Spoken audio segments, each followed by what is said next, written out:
जय जगन्नाथ सांग मैंने तो आज सकाल सकाल झील कहला मामा टे पास्ता करनी केबेठू से पास्ता खाइनी।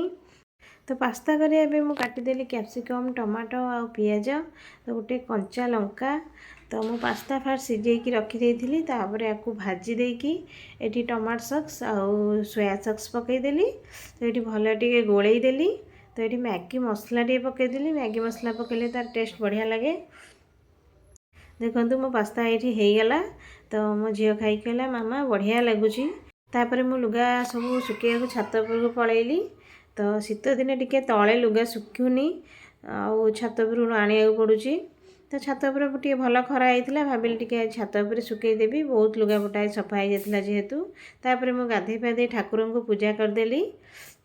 देखो ये माँ तारिणी केते सुंदर देखा। तापर ये दिन बेला रोषे करने को पलि आसिली। ये शाग भाजापी मोर आलू बैगण काटी देती। तो ये मोर शाग भजा होगला। तो शीत दिन शाग टे भल मिले तो खाइबा भी भल लगे। तो ये मु टमाटो बैगण आलू पोड़ी तो टे चकटा चकटी खाइबा बहुत इच्छा है। तो पखाल सह आज खिया हम मोर मैंने आज आइटम कौन अच्छी चलन देखा। तो देखो ये मोर पखाल टे करी लेंबू आउ शाग भजा कोबी भजा आउ एठी टमाटो बैगण चकटा चकटी आउ एठी बाली यात्रा आनी खई पापड़। तो देखो केते बढ़िया टेस्ट लगुच।